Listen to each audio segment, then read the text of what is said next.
ప్రతి ఒక్క పెళ్లిలో మనం ఎక్కువగా చూసేటువంటి వంట, మనందరికీ బాగా ఇష్టమైనటువంటి వంట కందా బచ్చలి కూర. మరి కందా బచ్చలి కూర చాలా మందికి తెలుసు. అసలు కొన్ని ప్రాంతాల్లో అయితే చాలా ఎక్కువగా చేసుకుంటూ ఉంటారు, కొంతమందికి అసలు తెలియదు కూడా. మరి కందా బచ్చలి కూర ఎలా తయారు చేసుకోవాలో కావాల్సిన పదార్థాలు ఏంటో ముందుగా చూసిద్దామా. కందా బచ్చలి కూర తయారు చేసుకోవడానికి కావాల్సిన పదార్థాలు: కంద ముక్కలు 1 కప్పు, పసుపు చిటికెడు, ఉప్పు తగినంత, కరివేపాకు కొద్దిగా, ఆవపిండి 1 టేబుల్ స్పూన్, బచ్చల కూర 1 కప్పు, నూనె 3 టేబుల్ స్పూన్లు, మినప వడియాలు 1 కప్పు, పోపు దినుసులు 2 టేబుల్ స్పూన్లు, ఎండుమిర్చి 4, చింతపండు రసం 1 టేబుల్ స్పూన్, కారం 1 టేబుల్ స్పూన్, ఇంగువ తగినంత. కందా బచ్చలి కూర తయారు చేసుకోవడానికి కావాల్సిన పదార్థాలన్నీ కూడా రెడీగా ఉన్నాయి.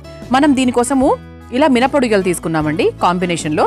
ఆ తర్వాత ఇది మనకు బచ్చలి కూర, ఇది కందగడ్డను మనకు చక్కగా ఇలా క్యూబ్స్ లాగా కట్ చేసుకొని పెట్టుకున్నాం అంతే. ఇంకా మిగతావన్నీ కూడా సింపుల్ గా మనము వంట చేసుకుంటూ కూడా నేను మీకు చెప్పేయచ్చు.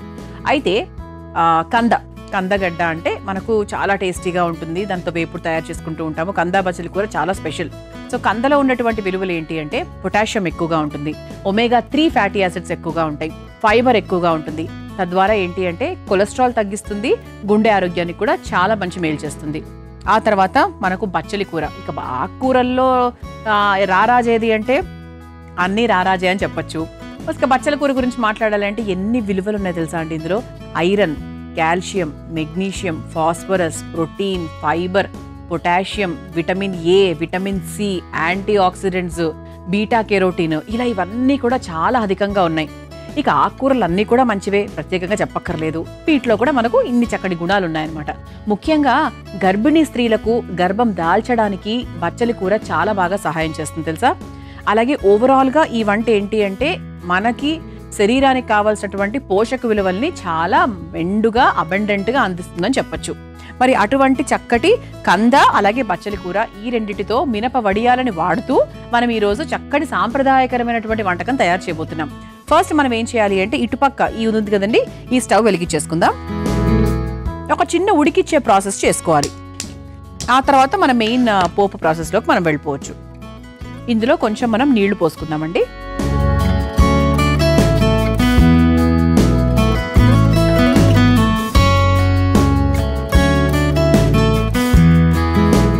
ఇది ఒక్కసారి మనం కొంచెం వేడైన తర్వాత మనము కందగడ్డని ఇలా చిన్న ముక్కలుగా చేసుకున్నాం. ఓకే, ఈ విధంగా మనం చిన్నగా అంటే పనీర్ని చిన్నగా ఎలా అయితే కట్ చేస్తామో కందగడ్డను కూడా అలాగే కట్ చేసుకొని పెట్టుకున్నాం అనమాట. ఆ తర్వాత బచ్చలి కూర కూడా 1 కప్పు బచ్చలి కూరకి దాంతో సమానంగా అని చెప్పొచ్చు, ఇంచుమించు కొంచెం తక్కువగా మనం కందగడ్డ ముక్కలు తీసుకుంటున్నాం. ఓకే, ఇది మనకు ఈ మినప వడియాలు ఎందుకు అంటే చక్కగా కరకరలాడుతూ ఉండడానికి చాలా బాగుంటుందండి. అంటే ఈ వంటను మీరు చేసుకొని తింటే చాలా అంటే వెరీ ట్రెడిషనల్ వంట, అది మాత్రం 100% చెప్పగలము. ఏదైనా మనకి పండగలు వచ్చినప్పుడు, మీ ఇంటికి ఎవరైనా బంధువులు వచ్చినప్పుడు, పెద్దవాళ్ళకి మనము ఏదైనా చేసి పెట్టాలి అనుకున్నప్పుడు ఇలాంటి వంటలు చాలా బాగుంటాయి అన్నమాట. వాటర్ కూడా కొంచెం వేడైందండి. ఇప్పుడు మనము చిన్నగా ముక్కలుగా కట్ చేసుకొని పెట్టుకున్నటువంటి కందగడ్డని వేసేసుకుందాం. ఇది కూడా ఒక్క మరుగు రావాలి, అంటే కొంచెం మనకి లైట్గా ఉడికిన తర్వాత మనము ఇందులో బచ్చలి కూర వేసుకుంటాం. సాధారణంగా కందా బచ్చలి కూర అంటే ఎక్కువగా నేను పెళ్లిళ్ళలో తిన్నాను. ఆ తర్వాత మనం కొన్ని ప్రాంతాలకు వెళ్ళినప్పుడు, రాజమండ్రి అటువైపు వెళ్ళినప్పుడు ఎక్కువగా పెడుతూ ఉంటారనమాట. అంటే చాలా ఎక్కువగా చేసుకుంటూ ఉంటారు వాళ్ళు. ఎంత టేస్టీగా ఉంటుందో అసలు. కొంచెం మనకు వేడైన తర్వాత 1 కప్పు బచ్చలి కూర కూడా వేసేసుకుందాం.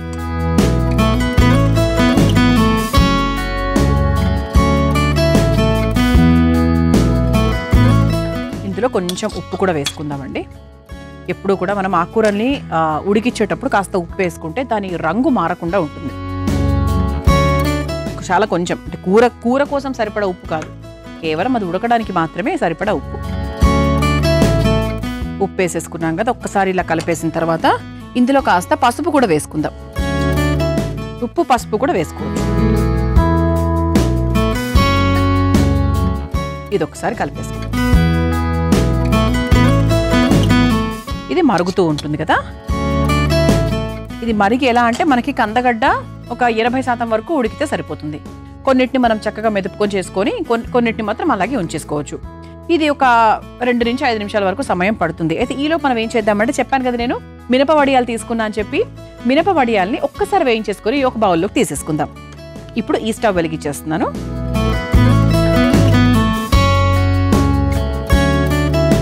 ఇందులో కాస్త నూనె వేసుకుందాం. మామూలు నూనెని కొంచెం వేసుకుని, ఇదిగోండి మినప వడియాలు చాలా రుచికరంగా ఉంటాయి. ముఖ్యంగా మనకి సాంప్రదాయకరమైన వంటకాల్లో ఎక్కువగా ఉపయోగిస్తూ ఉంటారు. నూనె కాస్త వేడైన తర్వాత 1 కప్పు మినప వడియాల్ని చక్కగా వేయించేసుకుందాం.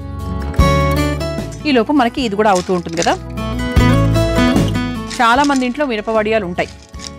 రేగొడియాలు, మినప వడియాలు, ఎక్కువగా మినప వడియాలు ఉంటాయి.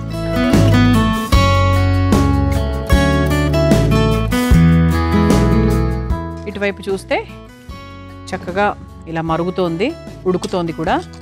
ఇది ఇంకో 5 నిమిషాల సమయం 100% పడుతుందండి. ఈలోపు మనకి మినప వడియాలు కూడా చక్కగా మనకి కరకరలాడుతూ మనం వేయించేసుకుందాం. మినప వడియాలు యాక్చువల్గా చాలా వంటల్లో వేస్తూ ఉంటారు.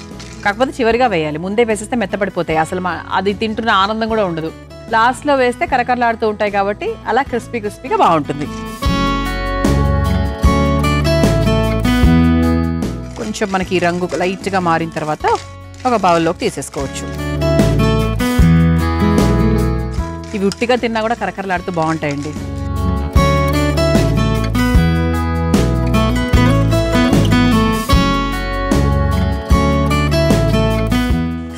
ఇటువైపు చూస్తే చక్కగా మనకి ఇదంతా కూడా ఉడికిపోయిందండి. ఇలా కందగడ్డ మనకి ఇలా గరిటెతో ఇలా బ్రేక్ చేస్తే బ్రేక్ అయ్యేటట్టుగా ఉంది. ఇది ఒకసారి బౌల్లోకి తీసుకున్న తర్వాత మనం కందగడ్డని లైట్గా మ్యాష్ చేసుకోవచ్చు. అయిపోయిందండి, రంగు మారిపోయింది. స్టవ్ ఆఫ్ చేసేస్తున్నాను.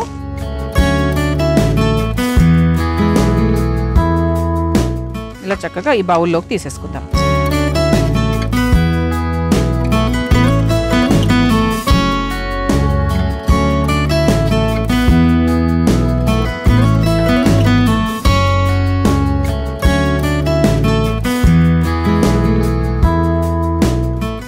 ఇటువంటి వడియాలతో చిక్కు ఏంటంటే మనకు చేస్తూనే సగం తినేస్తూ ఉంటాం.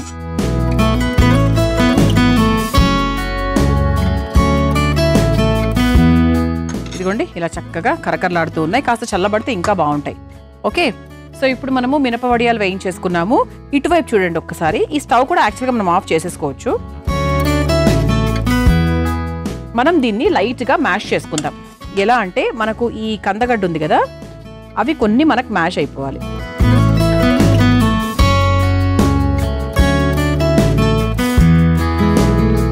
చూసారా, ఇలా చక్కగా మనము చిన్న మ్యాషర్తో మనం మ్యాష్ చేసేసుకోవాలి. మొత్తం కాదండి, ఒక కొన్ని మనకి బ్రేక్ అయ్యి లైట్గా మ్యాష్ అవ్వాలి, కొన్ని మాత్రం ముక్కలుగా ఉండిపోవాలి. అంటే మనం అన్నంలో కలుపుకొని తింటున్నప్పుడు అలా ముక్కలుగా చక్కగా తగులుతూ ఉంటే బాగుంటుంది మినప వడియాలతో పాటు.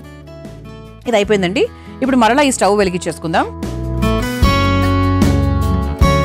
ఇప్పుడు ఇందులో ఏంటంటే మెయిన్ పోపు ప్రాసెస్ అన్నమాట.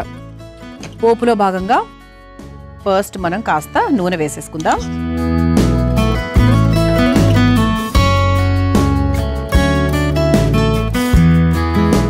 మనకు బాండీ కూడా వేడిగానే ఉంది కాబట్టి నూనె కూడా తొందరగానే వేడైపోతుంది. ఆ తర్వాత పోపు దినుసులు వేసుకుందాం. ఆవాలు, జీలకర్ర, శనగపప్పు, మినప్పప్పు. ఆ తర్వాత కాస్త పసుపు. ఇందులో కూడా మనం కొంచెం పసుపు వేసుకుంటున్నాం.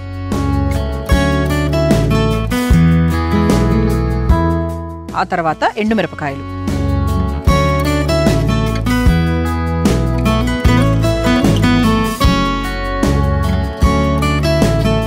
ఆ తర్వాత కాస్త ఇంగువ.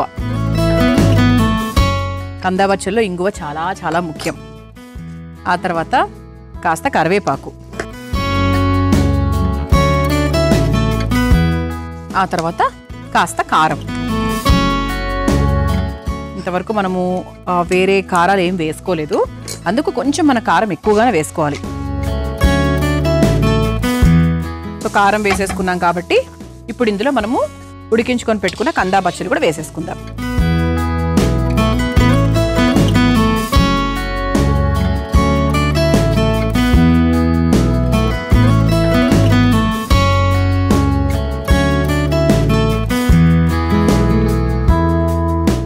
ఇలా చక్కగా మనం ఉడికించిన కంద బచ్చలి ఇవన్నీ కూడా వేసేసుకున్నాం. ఇది ఒక మీడియం ఫ్లేమ్లో పెట్టేసుకొని ఉప్పు యాడ్ చేసుకుందాం. ఇంతవరకు ఉప్పు వేసుకోలేదు కదా, కాస్త ఉప్పు వేసేసుకుందాం.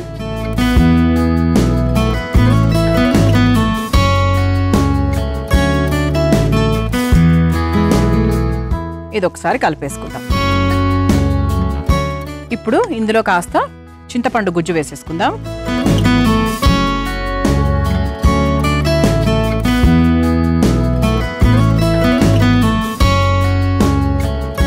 చింతపండు గుజ్జు వేసుకొని మనం కొంచెం ఇది దగ్గర పడేంత వరకు ఇలా వదిలేసేయాలి. అంతే, మిగతా అన్నీ కూడా వేసుకున్నాం. చివరిగా మనకు మిగిలింది ఏంటి అంటే కాస్త ఆవపిండి, అలాగే దానికన్నా చివరిలో ఇక దింపుకుంటున్నాము అన్నప్పుడు మినపవడియాలు వేసుకోవాలి. మనము చక్కగా బచ్చలి కూర అలాగే కంద ఈ పోపులో వేసేసుకున్నాము, కొంచెం చింతపండు అది వేసేసుకున్నాము. ఇప్పుడు చివరిగా ఎప్పుడూ కూడా మనము ఆవపిండి అనేది చివరిగానే వేస్తాం, లేదంటే మనకు చేదు ఎక్కువ అయిపోతుంది. కాబట్టి చాలా కొంచెం ఆవపిండి ఒక్కసారి వేసుకొని కలిపేసుకోవాలి.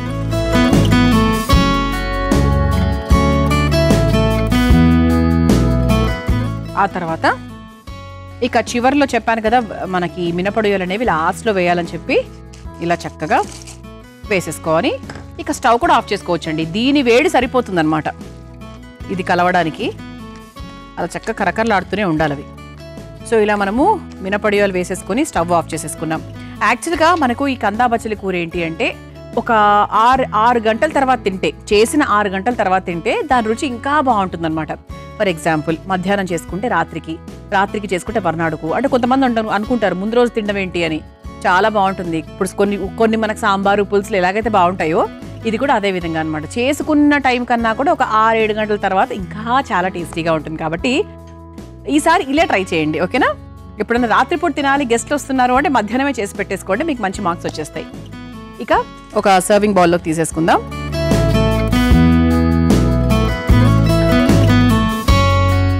చక్క కరకరలాడే మినపొడియాలు, చింతపండు, బచ్చలి కూర, కందగడ్డ వీటన్నిటి కాంబినేషన్తో చాలా చక్కగా ఉండబోతుంది ఇది టేస్టీగా.